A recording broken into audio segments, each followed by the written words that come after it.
An anniversary today no one is celebrating. The war in Syria began 7 years ago and it is still raging, with battles in the country's north and east involving a tangle of factions and regional powers hoping to grab what they can of a battered country. But few places are feeling the pressure of war like eastern Ghouta. Thousands left the opposition enclave under a mass evacuation, telling Syrian state television they were held back by the rebels. Both sides have accused each other of trapping 400,000 civilians in the towns and villages near Damascus, as it's pounded by a pro-government air and ground offensive that appears to be reaching a critical stage. On March 15, 2011, few could have predicted what the war in Syria would become. Even a quick tour of what's happened since is difficult to watch for the deaths it has caused. But this catastrophe and the world's reaction to it has defined the lives of millions of people. After 7 years, many already know this war. How it started, protests met with violence, escalating rapidly to open revolt. How it became a free-for-all for regional powers and extremists. Those early years were a blueprint for Syria's destruction. Cities turned to rubble, snipers scanning streets for targets. It became a land ruled by a government that turned on citizens with chemical weapons, and by militants that used terror as a weapon. It has been hard to follow the confusing kaleidoscope of wars within wars, as the U.S. bombed ISIS, Russia bombed other anti-government groups, and Turkey hit the Kurds. But the plight of the displaced has been clear enough, scrambling by the millions into neighboring countries and beyond. In 2015, 3-year-old Alan Kurdi became a symbol of that plight. He drowned during the dangerous Mediterranean crossing. He and his family were trying to get to Canada. Evidence mounts daily of the sacrifices civilians, especially children, have made for this war. If all of this is hard to watch, for a lone mother of 3, a refugee in Lebanon, it's even harder to live through. أول شيء بدي أنساه، لو يطلع بيدي بنساه وما فيني أنا أنساه.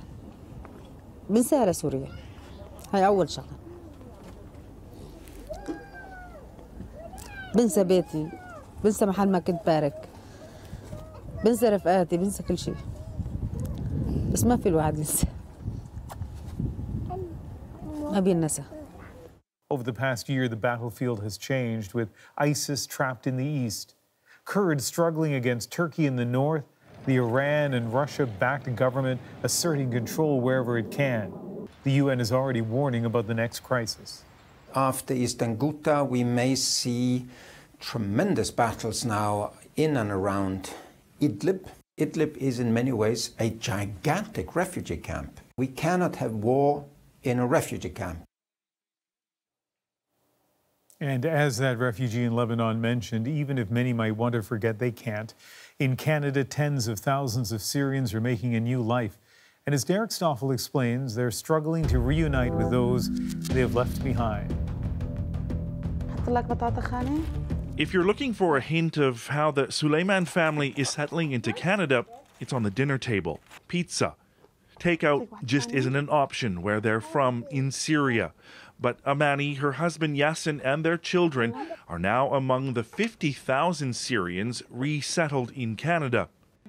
They live in Toronto. The kids go to school. Amani is learning English, although she still prefers to talk in Arabic. My life has changed. Canada. You feel like a human being here. But like so many Syrians, Amani was forced to leave so much behind. In Jordan, we met Omar El Moessate, Amani's first cousin and best friend. Along with his wife and their daughters, they fled Syria back in 2012. But Omar is still in Jordan, though he desperately wants to leave. My kids only go to school in the afternoons. They are learning nothing here. I want them to get a good education. Omar's story is now shockingly familiar.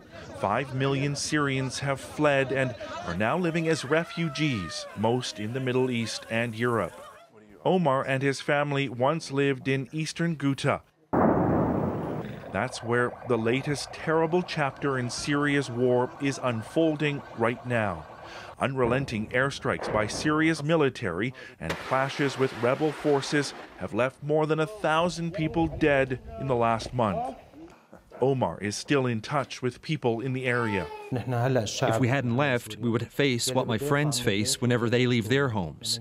They have to say goodbye to their families because they might not come back. The toll from Syria's war is staggering. There is no longer an official count, but it's thought that about 500,000 people have been killed. Amani says Syria's President Bashar al-Assad shoulders most of the blame. The fact that he killed his own people, I hate him, and I hope he sees a lot of suffering. But for now, it's the people of Syria who have suffered, especially the children, says Omar's wife, Dua. They have lost their childhoods. We grew up playing and having fun, but they have missed everything. I feel so sad for them. Amani brought some of the family photos to Canada. It's difficult for her to look at how life was before the war, even harder to picture how it will all end. This war has brought no benefits. Bashar al-Assad became more oppressive and more evil. Our youth, that were like flowers, are all gone. We lost everything. Every year we say that this year the war will end, but it doesn't happen. There is no hope. The two families sometimes get together over Skype. Today's chat is particularly emotional as Amani gives an update. She's trying to get Omar and his family to Canada. She tells Omar's oldest daughter that she will bring them over. God willing, I'll see them again. I know Canadians. They will help me. I wish we could go to Canada because it's the ambition of every parent to give a good life to their children. But both know it will be difficult. Canada is still resettling some family members from Syria, but not cousins. And that means Omar, his wife and kids could remain stuck in Jordan as the war that has changed the lives of these two families rages on. Derek Stoffel, CBC News, Amman. Canadians continue to sponsor Syrian refugees, but immigration authorities are working through a tremendous backlog. As of December, officials were still processing 20,000 applications, most of those sponsored by private groups. Citizenship and Immigration Canada hopes to work through that backlog by 2019 and reduce processing times for future claims to 12 months.